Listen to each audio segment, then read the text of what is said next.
Okay, hi everyone.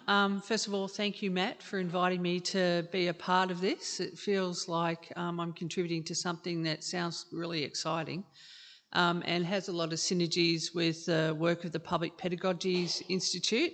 Before I keep going, I'll just acknowledge that we are on the lands of the Wurundjeri and the Wadawurrung people of the Kulin Nation, and I pay my respects to elders past, present and emerging.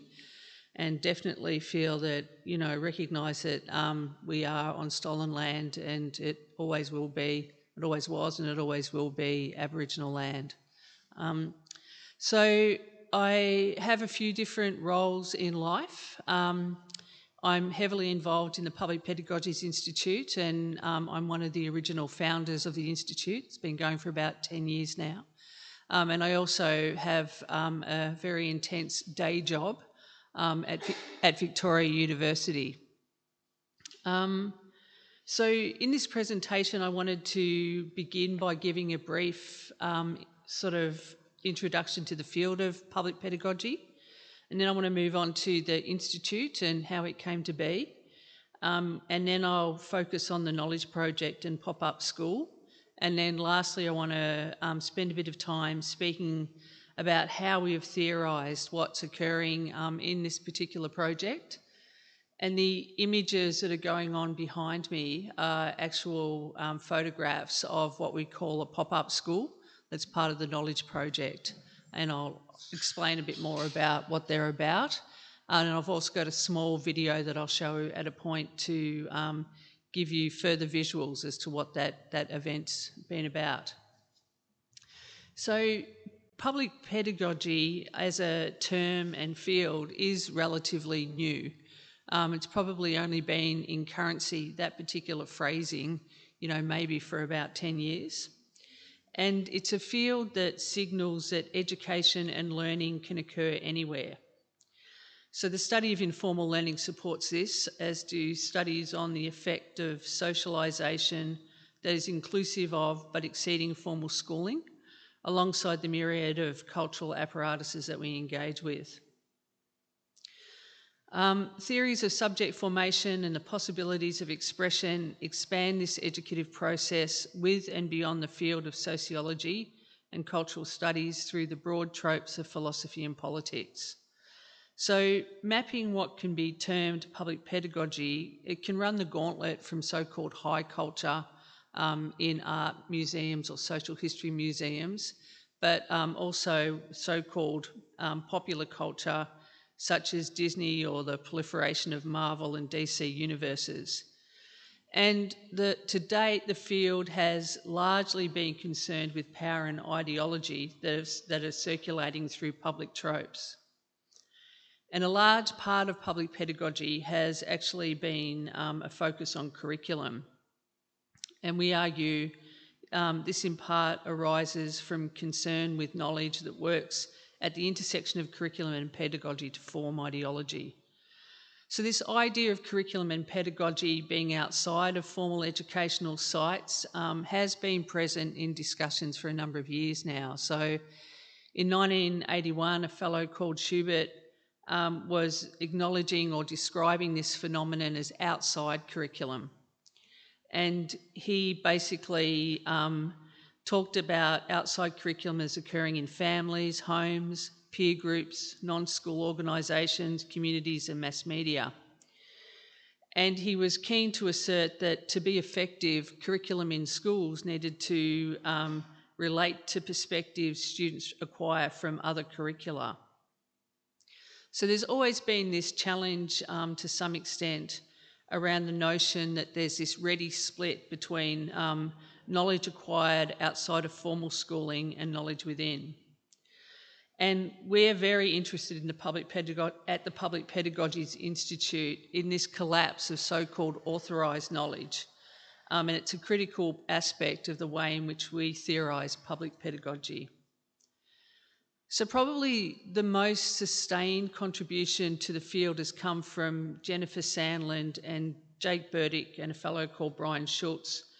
They wrote or edited the Handbook of Public Pedagogy. So it's a massive book where they looked to chart what is this field called public pedagogy. And then they followed this up with an edited collection called Problematizing Public Pedagogy. And the breadth of that edited collection on public pedagogy is testimony to the richness of the field. And as the title suggests, one of the appeals of this book is the very problematization of the term public and pedagogy. So Burdick and Sandlin continue to make interesting and nuanced engagements within the field in numerous journal articles. And their approach is really in a particular educational lineage, which is called critical pedagogy, which began with Paulo Freire, who was a Brazilian educator, and then Henry Giraud. And so we're looking, if you like, in our work in the Public Pedagogies Institute to make a bit of a break from this term critical pedagogy. And myself and my co-author, Dr. Mary Dixon, we've published 2 books on public pedagogy as well as numerous articles. So we've wanted to move the field of public pedagogy away from being synonymous with critical pedagogy to offer a different theoretical frame, principally informed through the work of Hannah Arendt. But when we started the Institute in 2014, we didn't actually know we were going to start an institute. What had happened was that I had undertaken a project at Victoria University, and then I moved for a little while to Deakin University, and the project was the development of a curriculum to more authentically, for want of a better word, embed students into social history museums. And it was a really successful curriculum in all sorts of ways. And because I'd been able to do it in 2 very disparate spaces, so when I was at Victoria University, I was working with students in Footscray. When I initially went to Deakin, I went to Warrnambool, which the students at the Warrnambool Deakin campus were very different from the students at the Footscray campus. And because the same curriculum worked quite well in both of those locations, I was successful in getting what at the time was an Office of Learning and Teaching grant, which they don't exist anymore, but it was a massive grant to partner with other universities and social history museums in different parts of the country. So I worked with Charles Sturt University and the Ben Chifley House Museum, Queensland University of Technology and the Brisbane State Library, Federation University and the Museum of Australian Democracy, Eureka, and also, while still at Deakin, with the National Wool Museum in Geelong. And part of the conditions of the grant was to create a website so that other folk could come along and maybe utilise the ideas in the curriculum. So we decided to have a launch, and we asked other people, just put out a call for people who saw their work as situated outside of formal schooling spaces. And we called it the Learning and Teaching in Public Spaces project. And we were overwhelmed by how many people were doing different kinds of project, or curriculum work that wasn't situated within the confines of a university. It was only a 1-day symposium, but it was a massive success. And we decided that based on that, we needed to think about how could we enable further spaces in order to recognise the work that was, already occurring. So we decided that we would create an institute, and I'll talk a little bit about why we use that word.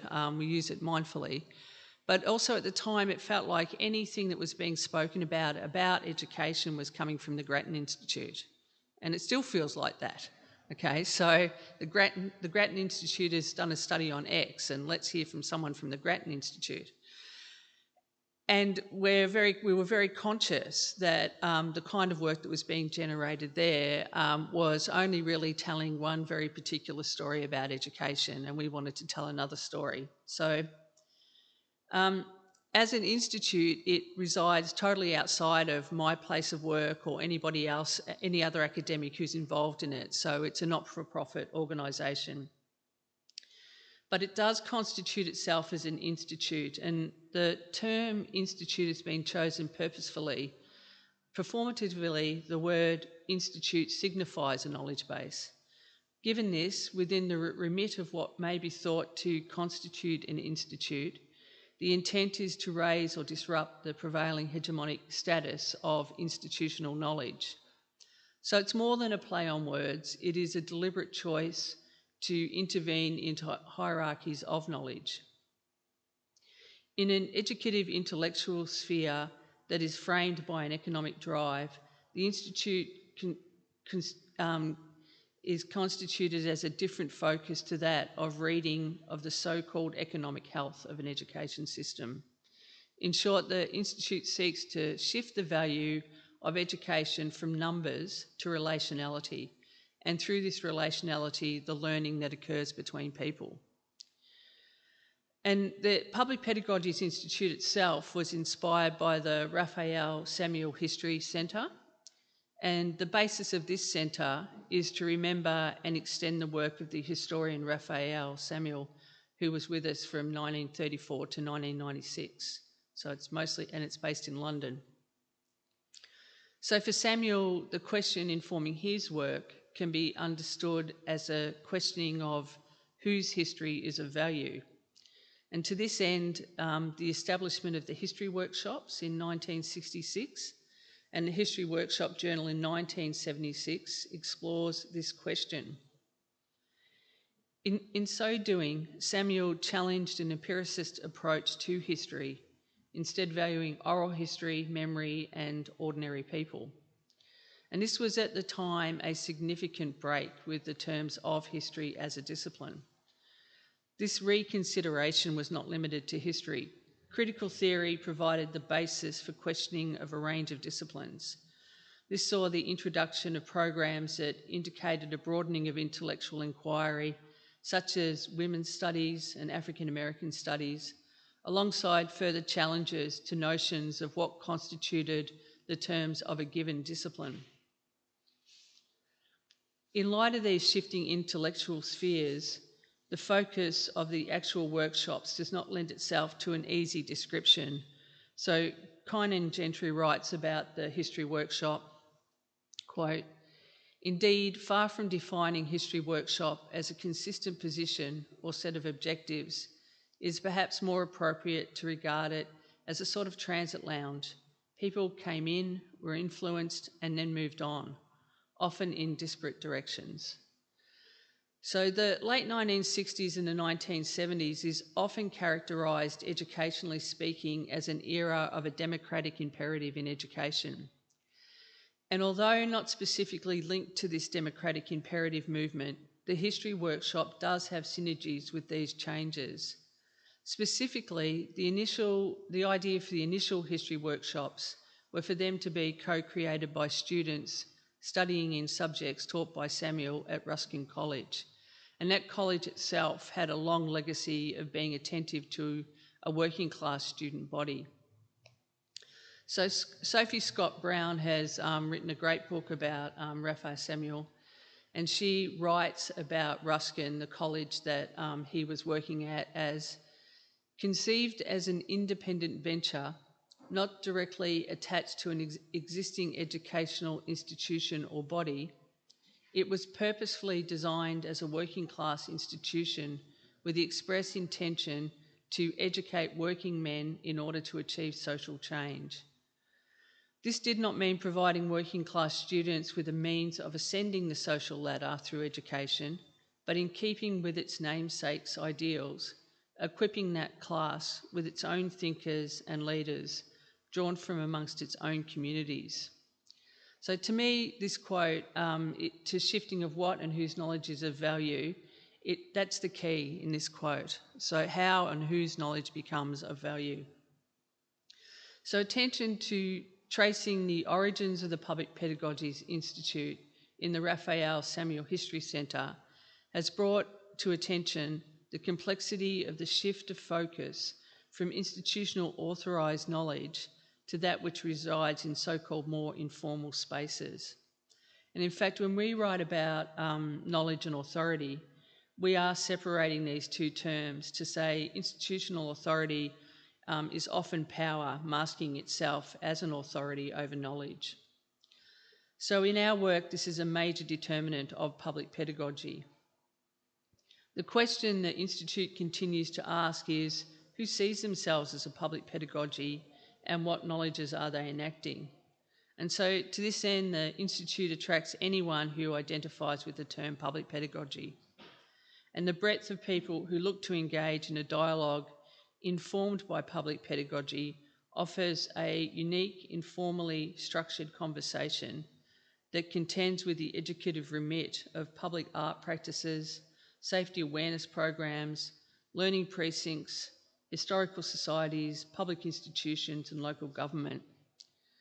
So we run an annual conference and produce a yearly journal. We had to shift it obviously when COVID happened, but ended up running a very successful online seminar that people came into once a week, and it also enabled us to open up who could come. So you could be on the other side of the world and you could attend one of the seminars. So the Institute is also concerned with a response to the audit culture, which encompasses measurable outcomes that are determining of what is educationally valued. This culture is prevalent not just in academic institutions and schools, but also in community education and other organisations that look to run programs that engage people. This has brought with it a disregard for other forms of worth. So if the numbers don't add up, then the program, class, event is not viable. Numbers are just so over-determining of anything that is deemed as being successful.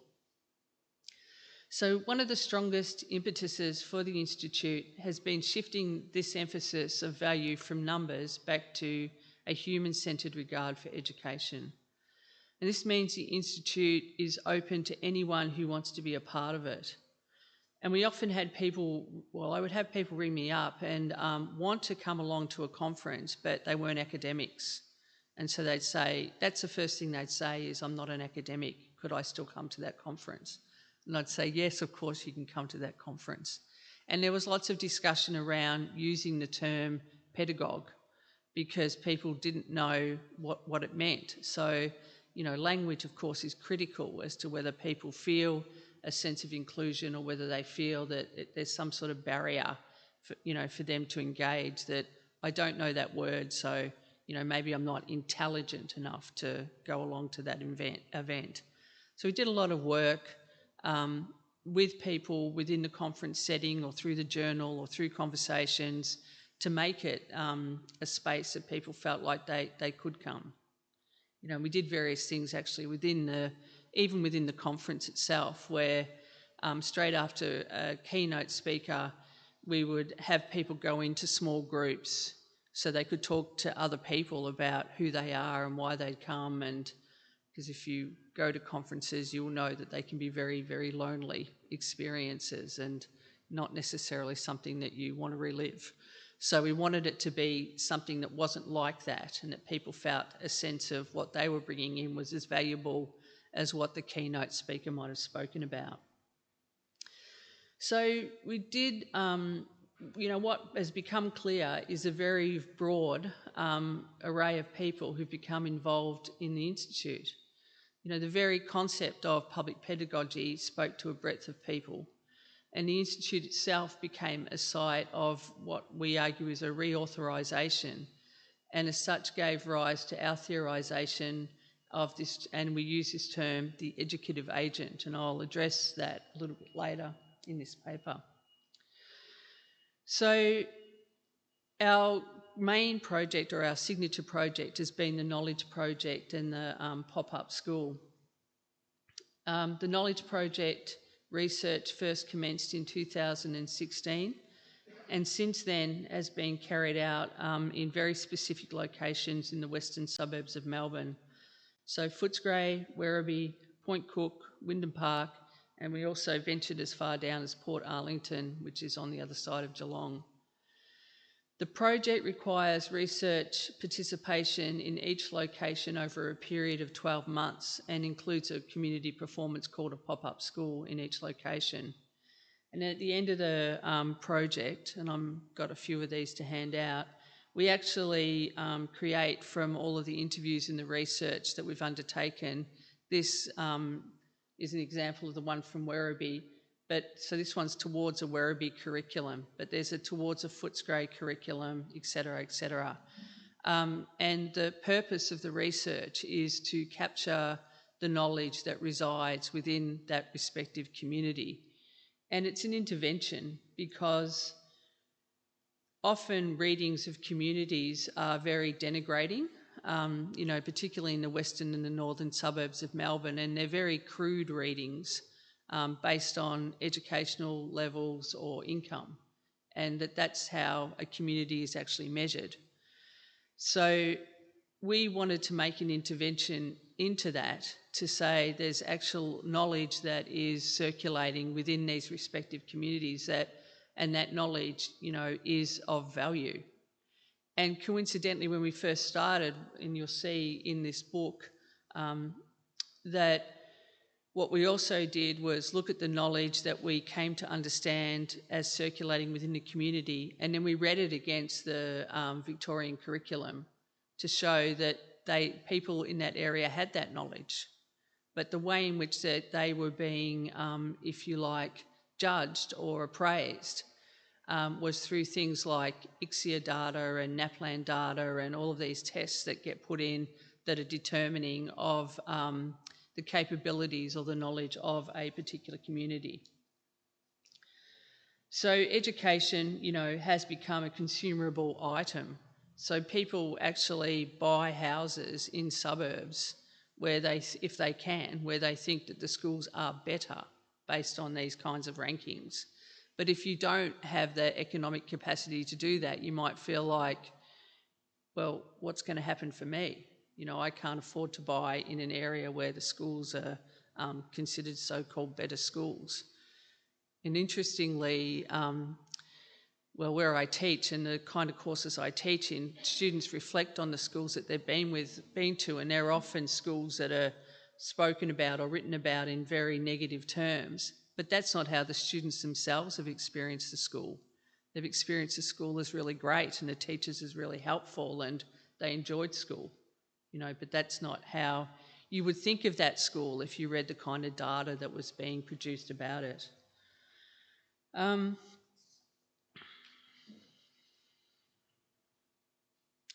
So we argue that, what is portrayed and what is betrayed in the public portrayal of knowledge and knowledgeability is the community itself. So the community isn't recognised for the kind of knowledges that it actually has. And so the Knowledge Project and Pop-Up School are an intervention into this deficit reading. And we really wanted to bring to light what is the valued knowledge in these local communities. And when we would go in, we would go from a place of not knowing, because we didn't know what people would say when we asked them, what do you think is valued knowledge in Footscray, or what would I learn, if I came and walked around Footscray? We didn't know what the answers were. And what we're also, there's many things I could say about it, but people don't identify with living in the city of Wyndham or the city of Maribyrnong or what other larger municipality names you might use. They identify in a very localised way. They live in Footscray, or they live in West Footscray or North Footscray, and these borders or these situated spaces, matter to people. And the suburb next to you is a different entity again. So when we did the work in Point Cook, for example, and Werribee, both in the city of Wyndham, they were completely different places, and the knowledge that people spoke about was, completely different.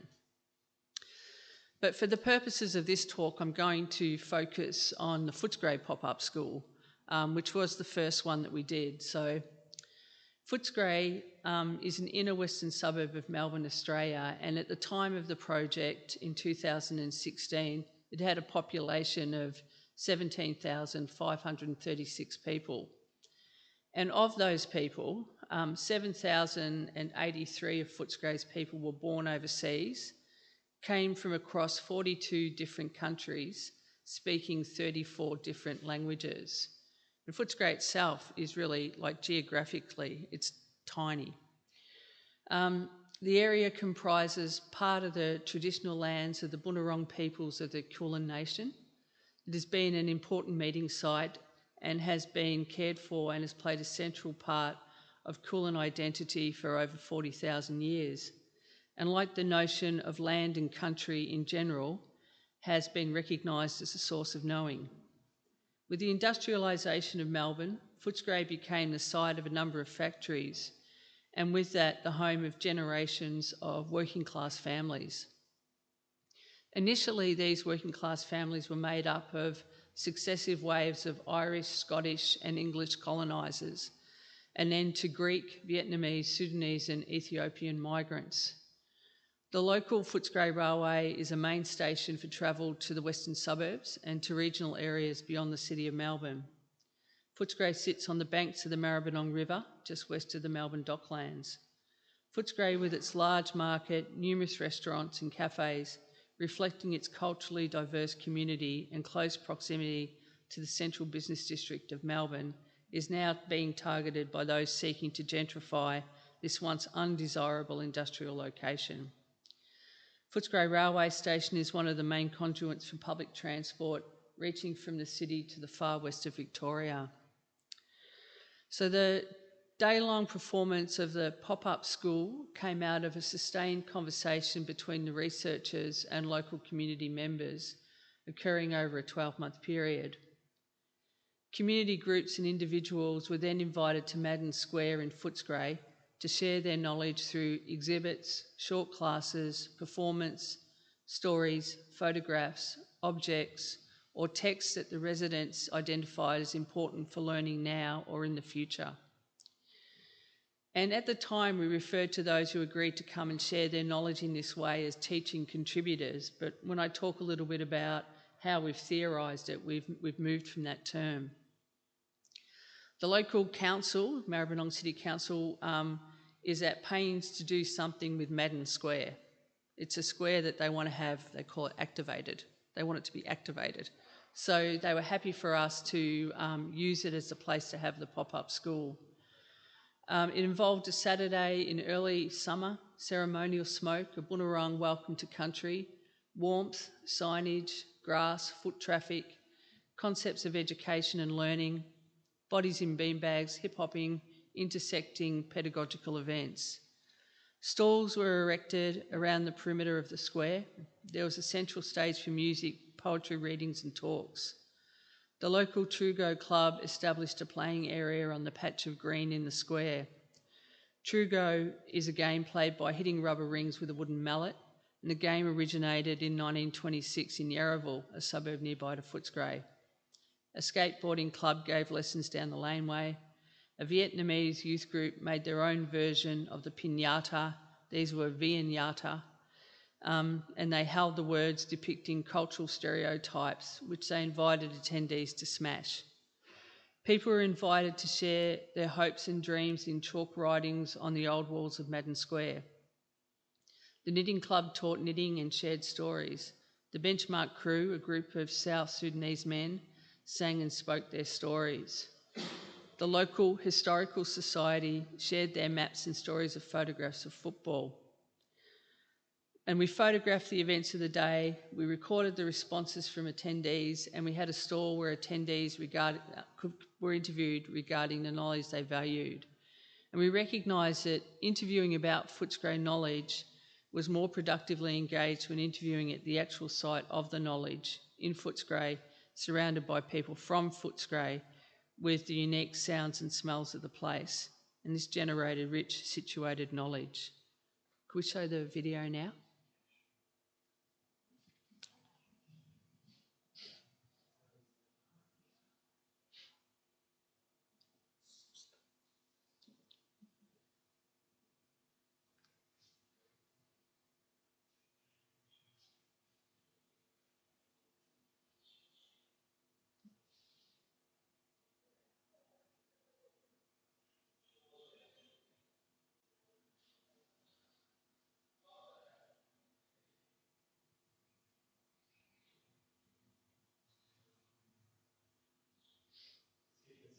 Yeah, you're right.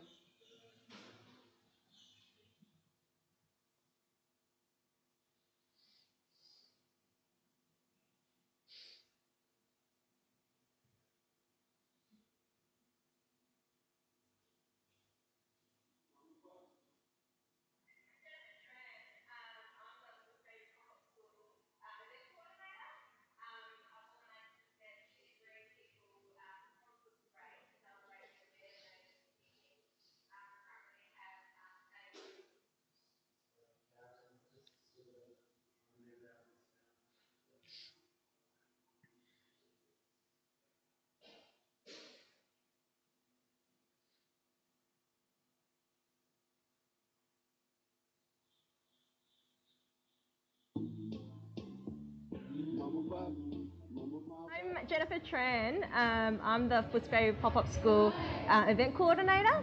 I've organised this event to bring people from Footscray to celebrate in their learnings and teachings. We currently have, say, the knitting group ladies who are sharing a skill set. So they are from the local area and they get together every Wednesday at Footscray Library to learn knitting and do different craft workshops. So they're sharing their skills at this event.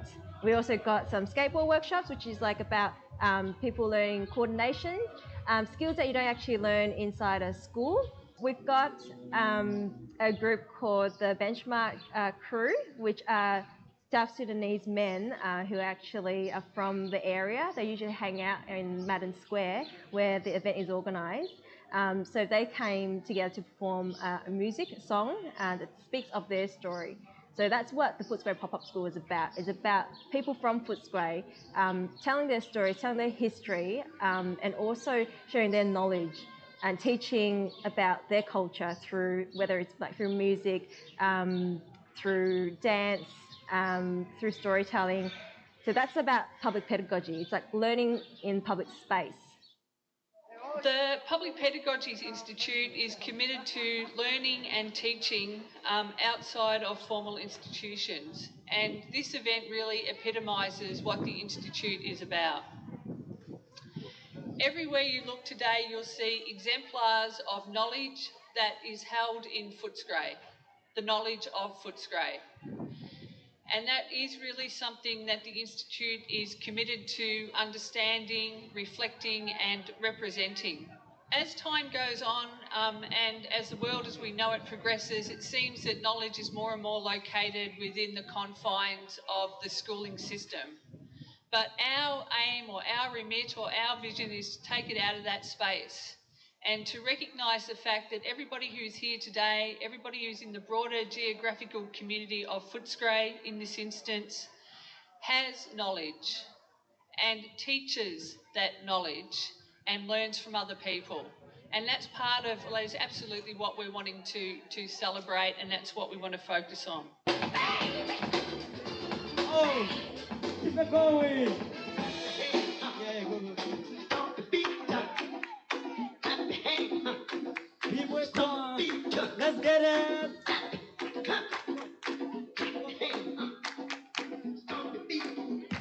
Everybody clap your hands. Hey.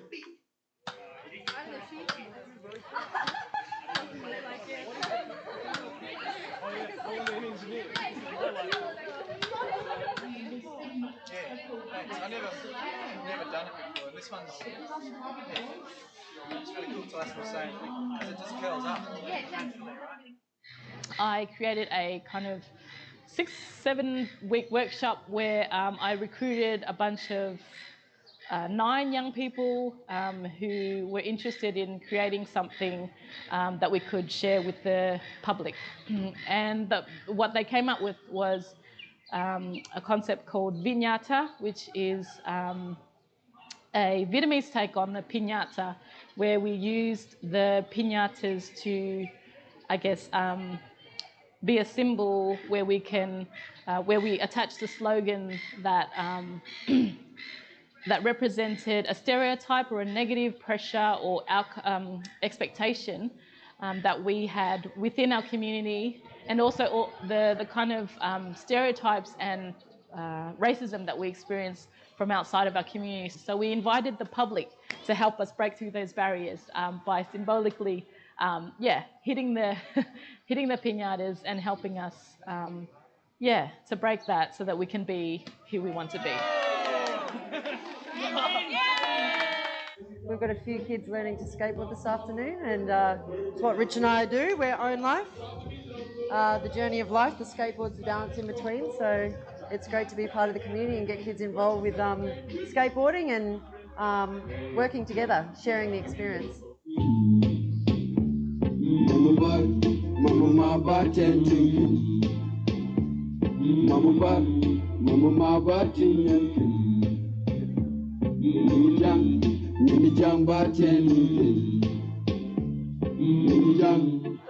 I'm a local resident of Moonee Ponds, but I do know Footscray well. When I first came to Australia, my first place of residence was the Midway Hostel. So I'm quite attached to the Footscray and the Maribyrnong area. What I was saying to Jen before was every little marquee that I visited today, I learned a thing or two about it, even with the Vietnamese culture and the way that these guys have put their program of activities together. I learned a few things as well. And I think that's really helpful because as a multicultural society, we should be and ought to be encouraged to provide these sorts of personal stories and connections a lot more, because that's how we come to understand each other and build greater cohesiveness in our society. And events like this should be happening a lot more at local level and encouraging people of different backgrounds, different age groups, different experiences to come together and share their learning, share their experience, and share their creativity. And that is, to me, really important, because if we can get understanding and appreciation at grassroots level, that's where our society becomes strong.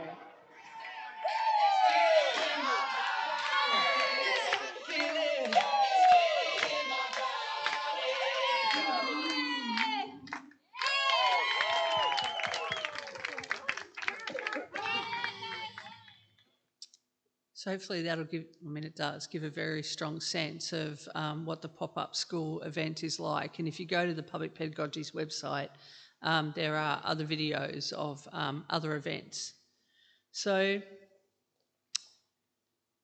in the middle of all of this, probably after we'd done a few of the research projects and pop-up schools, and we had the time to really reflect back on what is it that was actually occurring at the time, we started to engage the work of Hannah Arendt, specifically her work in the human condition.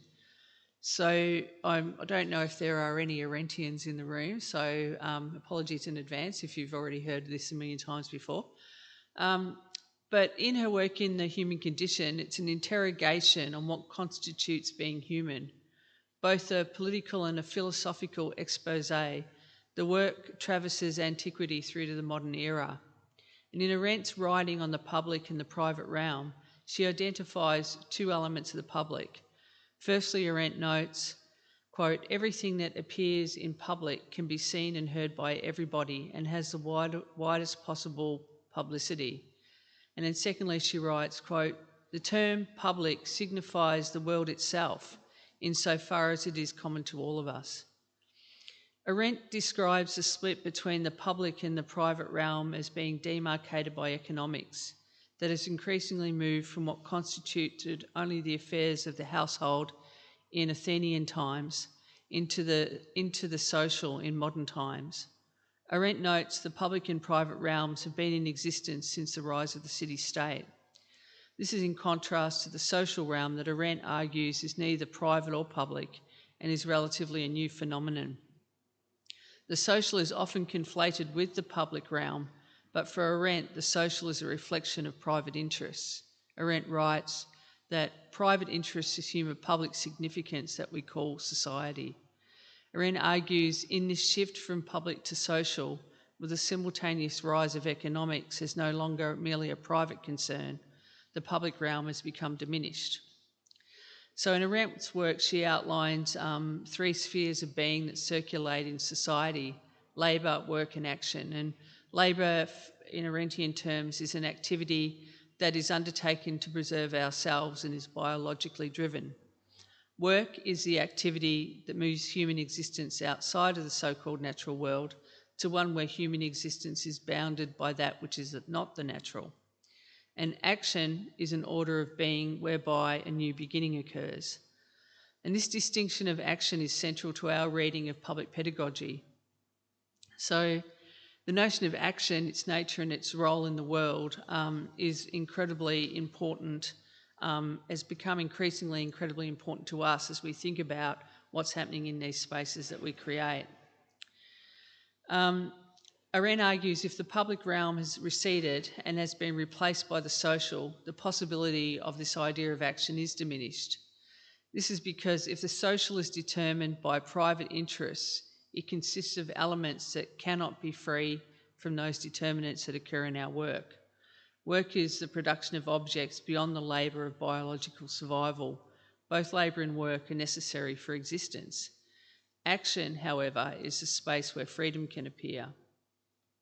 So in contemporary times, the blurred boundaries between public and private through the advent of the social make it difficult to recognise what might constitute a distinct public realm.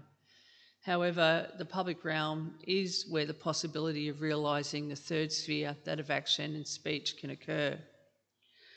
So in Arendt's philosophical framework, each individual is born unique, and as such their birth constitutes a new beginning.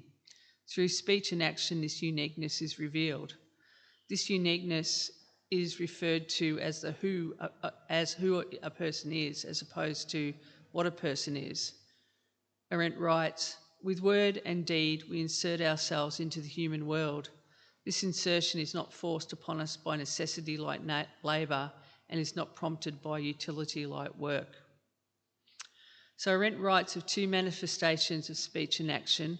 One is the interest that lies between people and as such binds them together. This in-between words and deeds are about some worldly objective reality in addition to being a disclosure of the acting and speaking subject. In this instance, the outcomes can be quite tangible. For example, people might come together for any common purpose, to organise a community event, to undertake a working bee. It's this second manifestation of action and speech, according to Arendt, it's not tangible. She writes, as there's no tangible objects into which it could solidify. However, this second manifestation, like the first, reveals the who through speech and action, and the setting of a new beginning through action always falls into an already existing web where their immediate consequences are felt. So categories that mark identity as a role, such as student, teacher, philosophy, or economist, all indicate the what of a person and bring with them the assumption of particular attributes and qualities. However, in Arendt's work, something other is revealed through the speaking agent. What that something is can be difficult to define. In fact, Arendt does not definitively state what the characteristics of the who that is revealed could be constituted of, as it's impossible to predict. This is because the who that is revealed speaks to the uniqueness of each of us.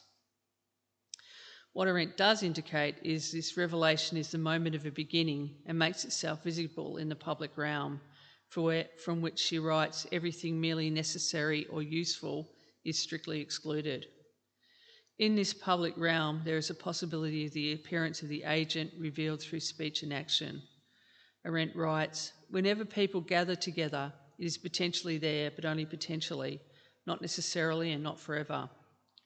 So in this second iteration, there's no capacity to predict or control what might arise through the action and speech of the agent, and as such we can't attribute the result to the person who set the ideas in motion. So this conceptual framing that separates the who and the what is significant because it offers relief from the interpolation of the subject into the often detrimental forces of categorisation. Work and social, cultural and biological categories constitute the what of a person. The who of a person is constituted through their individual movement between and beyond these spaces. So there is within Arendt's work a distinct oscillation between people together for a common purpose and those speaking agents who in the process of this action reveal who they are. So we're interested in this idea of where does knowledge reside from which the new can arise. And I think we would argue it could be seen through the revelation of the self in speech and action. And we extend this understanding of this revelation to the appearance of what we term the educative agent. This is the becoming of the educative agent.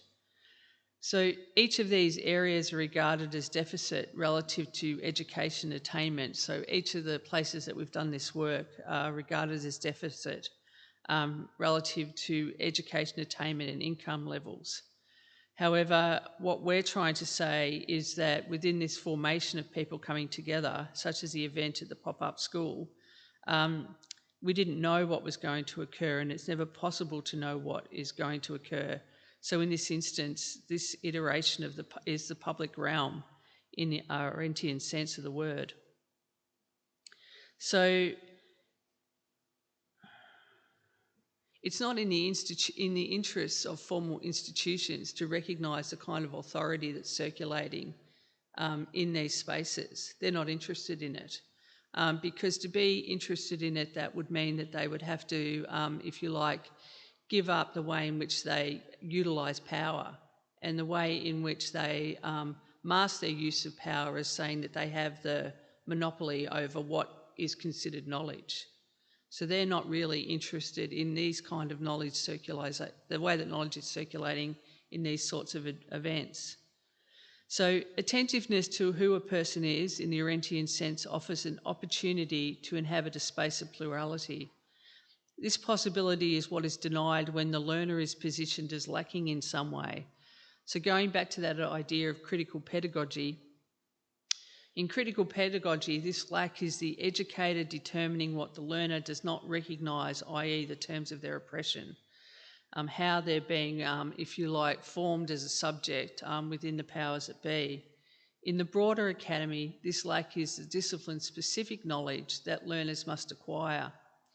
In each instance, the knowledge the learner has is given limited recognition.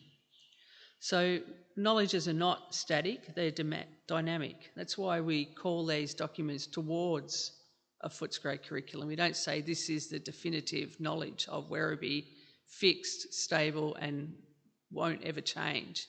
If we went back now, it's probably changed. If we went back to Footscray, a new set of knowledges would emerge. An intervention into the formation of power and knowledge in the academy and other formal educational settings is the recognition of the learner, or what I term the educative agent, as carrying authority in regard to knowledge. And really the role, and I'll end on this, the role of the Public Pedagogies Institute is to recognise and create spaces for this knowledge carried in and through the educative agent to be realised in a public sphere. So thank you. Thanks.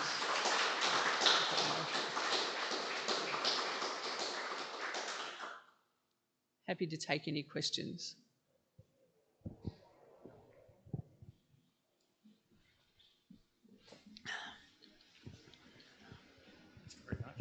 I've got a question, and it's not, because I've just listened to it, so it's not a really tightly formed one, but I'm interested in, this is about a diversity of ways of knowing, and it's funded by someone. So I'm interested just to hear about I've done research and I've never taken funding. So what are some of the things that could have happened? How did you justify the application to get the funding? And I'm a little bit confused about where it's located. Is it located at VU? No, in the Public Pedagogies Institute, no, it's not. I work at VU. It's in my email tag, the connection, like to look up the institute, but it's not, it doesn't receive, well, it receives in-kind help through the use of a space. So when we have the conference, they let us, well, I can book a room, a number of rooms. Anyone working at VU can. I'm sure it's the same at other universities. So, yeah, in that sense, they help. The library co-hosts the journal, but there's no money that comes, you know, from the university outside of that. The number of that, yeah, sorry, you go. No. Oh, yeah, so at the time when we did that initial pop-up school, there are a number of academics involved who were working at Deakin University, and Deakin University, it's all relative, is a wealthier university than Victoria University, and so we were able to get some money, in order to get someone to help coordinate the event. But all of the research and the interviews, and it's not, I mean, that was part of our work as academics, but it wasn't separate funding or, So, and the conference itself pays for someone to do the work on the journal and for the production of the books, when we were doing them in hard copy. Yeah.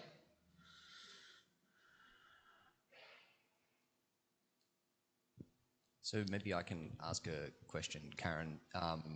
Talking about that very, very early in your talk, there was that question around authority and knowledge and power and experience, and I think it's a very interesting. I think the way that I've sort of read it or understood it over the point of time is that the authority is some sort of modality of experience, and is sort of like power is some sort of like modality of knowledge. You can argue about that or whatever the case might be, but with the experience that you had with these pop-up schools and the examples that you provided, like, could you maybe sort of just talk about how you encountered that experiential element and the and the authority and the conviction and the earnestness and the fundamental humanity that would have sort of been on display there, if you could elaborate on that. Well, it was overwhelming, actually. Yeah, to be a part of something where, things like this, they take on a life of their own. You create the space and you have a sense of when people are going to arrive and do their different parts. Like, some people stay for the whole day, for example, the women who knit. And a lot of people came up to learn how to knit. And you'd think that they could avail themselves of that. They could just go to the public library where these women meet every week. But there was something about even taking it out of that space and being in a public space that meant that people who, there was this one young man, he just kept coming up to me saying, "I'd really like to learn how to knit. Do you think I could go over?" And I said, "Of course you can go over." And he said, "Oh, I don't think I can go over." And I said, "Of course you can go over." And eventually he knitted, so... those things sort of take on a life of their own, and and I guess it is that taking on a life of its own that led us to try to theorise to some extent what's occurring between people. So there's what you can structurally engender, like this space and people coming together, but then after a while you are not determining really of what occurs, in the space. If that makes sense. So, that sense of watching people actualise agency within a particular moment relative to what they feel that their knowledge is and what they'd like to convey is quite amazing to watch. It's great, yeah.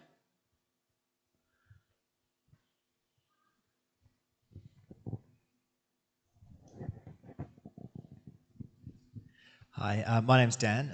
Thanks for the introduction to your work. I'm really interested that you're working within an institution and also outside of. So, questions of money aside, I'm kind of just interested in how you decide which activities you do where. I'm early on in my process of becoming a researcher. I think I'm pretty naive, but I'm starting to cotton on to the fact that there's certain things that I can't do in the university. And in fact, I don't want them to have it either. Yeah. So how do you make that decision, and what kinds of factors inform those decisions? That's a really good question.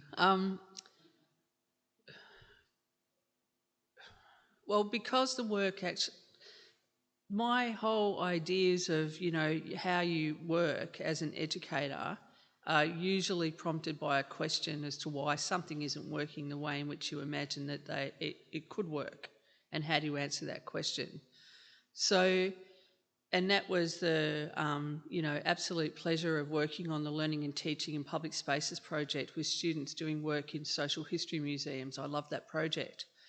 But, that project, occurred, quite a while ago now, and in that time, the space to be able to be creative within university settings has just, got narrower and narrower and narrower, where, there's virtually no space. Everything is assessment driven. Literally no space. Literally no space. Right. Like, where's the studio? Yeah, yes, that's right.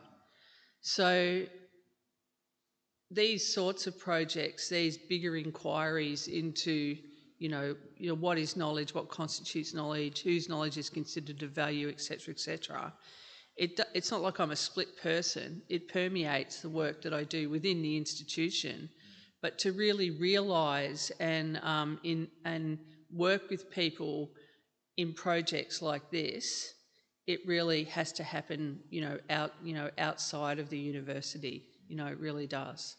Yeah, and it's terribly disappointing. It shouldn't, that it is like that. Yeah, but it is like that. Yeah. I don't know if that answers the question. Maybe I'll pick your brain on ethics applications and things later, because that's right. Because I feel like one challenge I have is that I'm too honest. Yeah. I tell the truth, and that truth sometimes, in a very basic sense, can trip me up. And so sometimes you need to do things out of that boundary, out of theoretically the gaze and kind of permission of, because my ethics is actually a lot stronger than the university's ethic. I think their ethic is in the wrong place. Do you know what I mean? So this is the challenge. Maybe I need to buy you a cup of tea and pick your brain on. Thanks. Yeah.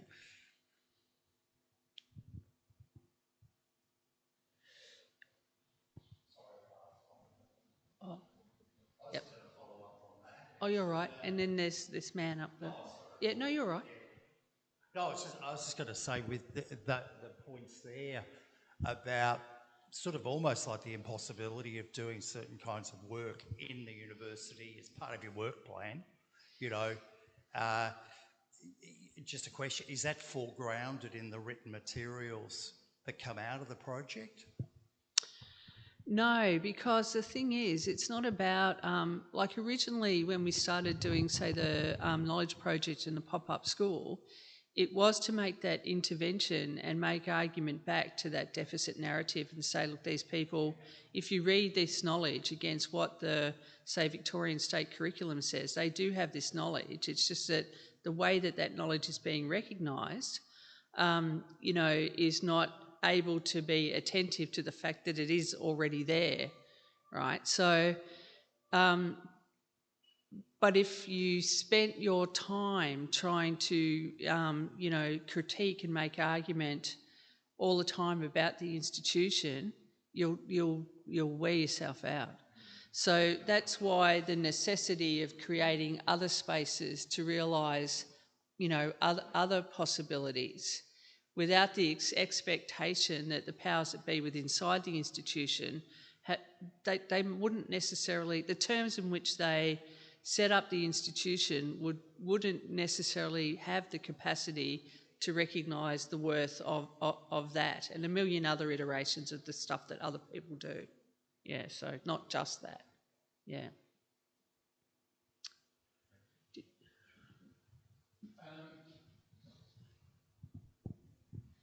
Thanks. Don't know that I can formulate it in a question or not.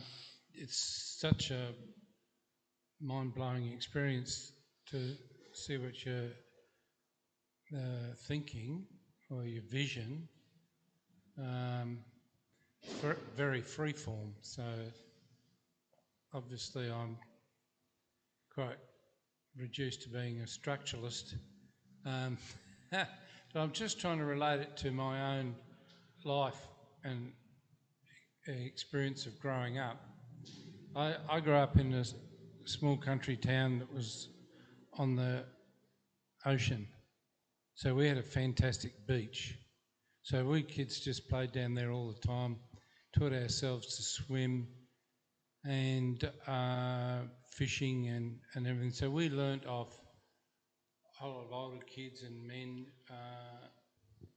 mainly who were fishing and that sort of, and seeing castles, all that sort of stuff that we did. So, in the sense I said, the theory is, you know, there is playgrounds, sand pits in infant schools, and then in some primary schools. So this seems to be sort of a extension of that tactile use of materials to create a knowledge base in a more urban setting. That's as best as I can get my head around. That's a really interesting perception, because it's true that a lot of the things that people are doing are tactile, physical things.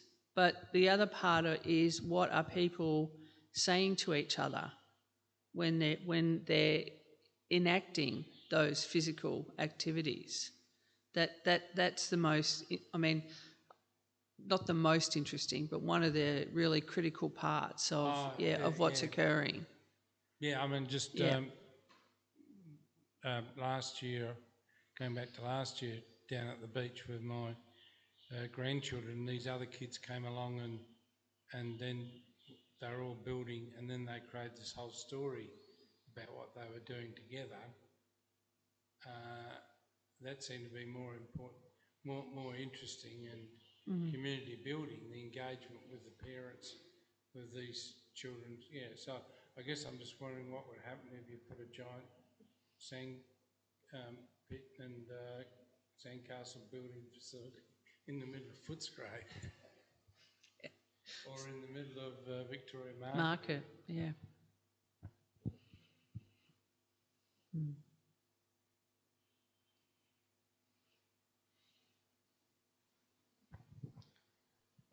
Hey, yeah, I don't have a question really, but I wanted to maybe reflect on the talk, and you can talk back if any of this resonates. I did some work in the UK with an organisation.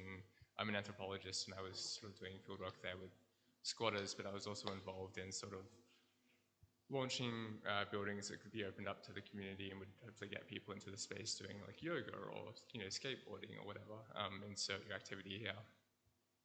And one of the kind of tensions that I felt like was emerging from that work was, you know, on the one hand, we were sort of providing community spaces for people to engage face to face, and that was really valuable at a time when many of these councils were sort of being hit by austerity measures and couldn't afford to actually get people into the public and doing activities.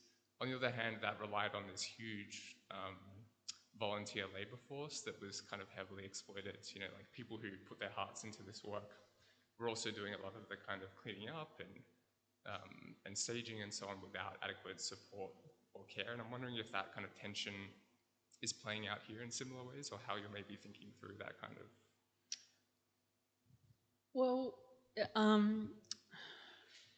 everybody who came, say, to that event and the subsequent events were people that we had interviewed as a part of the research and said, would you like to come to this event and teach that what you've been talking to us about, that teaching what you know? You know, so in that sense, yes, they were volunteering their time, but I guess they felt from undertaking that activity that they were generating something that was beneficial to them as much as what it was to the people who were, you know, coming into the event. Like, there was a woman at the Werribee one who wanted to she just set up a table and a chair and a chair on the other side, and she wanted to teach Chinese. I think it was Mandarin, and I worried sick that no one would want to do that. I worried for her, but I was stupid to worry because there was this long line of people who wanted to sit down and learn some phrases. And she just wanted to do that because she wanted to bring her language, you know, into a broader public, setting. So with each person, their motivation, yes, they were volunteering their time to do that. But each person had a backstory, I guess, as to why they wanted to give of themselves, you know, at that particular occasion. And not everybody said yes. You know, like some people said, no, not really, thanks anyway. You know, so, but yeah, a lot of people wanted to do it. Yeah. Yeah, that's really good. Like, I think I mean, there's like a power in bringing people together as well that is worth pointing to, even when, you know, like I kind of felt at the time, sorry if I'm dragging on, let me know, you know, that that was kind of playing into this new volunteer, like form of voluntarism that was taking over in spaces where historically the state had played that role, like funding communities. People were now being forced to do that work and often do it for free. On the other hand, like there's a kind of power in just having people together in space that's probably worth, taking seriously. I mean, I guess one thing that's really important to me in this work is that many people are disempowered because who they are and what they know it seems to be of no consequence, you know, and that is terribly, terribly, terribly denigrating, and it's something that I think is, you know, inherently problematic, and that we're responsible as a society, you know, as other human beings, to think about, you know, how do we create a society where people feel that, you know, who they are and what they know is of inherent value to others, because it actually is, you know. So, yeah, and maybe part of my, you know, history of teaching has always been in programs where I'm often teaching students who, for some reason, didn't get into the course that they really wanted to get into. So they're already starting from a position of feeling that they're lacking something, you know. So always trying to turn that around and say, well, you know, particularly students who want to eventually be educators themselves. I say, well, you know, the fact that you didn't get straight into that education course is a good thing. And they go, is it? And I say, yes, because you're already developing a critical regard in relation to education. I said the people who got straight in, it all went great for them, mostly, right? Because they got straight in. So if you didn't get straight into that course, then maybe your, you know, capacity to think more critically about education per se has already begun, and that can't be a bad thing. But the way in which we structure our education systems is, you know, implicit within that is for students to feel bad about themselves if they didn't get, well, we're going to hear it again, the 99.9 ATAR, you know, and you know, it's going to all happen again, you know, so it continually perpetuates itself. So where are the people who did something completely different with their lives? Why aren't they being, you know, sort of celebrated in the newspaper? Anyway, I could talk about that forever. Well, thank you very much, Karen, for speaking about what you did. Sorry. So you're fine to take another one? Yeah, I can take another one. Okay, yeah. Cool. Make it the last. Thank you. I was involved in Sunshine High School during the 1980s, and they had an alternative stream. You know, it had the secondary stream, the normal classes, and then there was the 9, 10, 11, and that was very much more locally oriented, and they'd ask students, you know, about the trends that they would like to follow. And it's when you're talking about pop-up school, it seems that you were also concerned with other issues like ecological values and things like that, and culture. But I don't know what happened to that, but that was quite a strong movement, and it was La Trobe University at the time that was trying to promote it. Okay. It's sort of the same idea of catering for the alternative side of it. I'm just wondering if you've got any comment or whether anything came of that, or whether that has fed into the pop-up school system. I don't know about that specifically, but, you know, there are very, very few schools now that aren't caught up in, you know, what are the mainstream expectations of schooling in of itself, you know, so as in outcome driven. I think there's Templestowe Secondary College has a different kind of a program for students, and that's the thing. I want it to be more about different kinds of programs, so there isn't this dominant way and then everything else is a kind of lesser form or something, or a special way of being. But no, I don't know specifically about that one. Yeah. Thanks for having me. Thank you, Karen.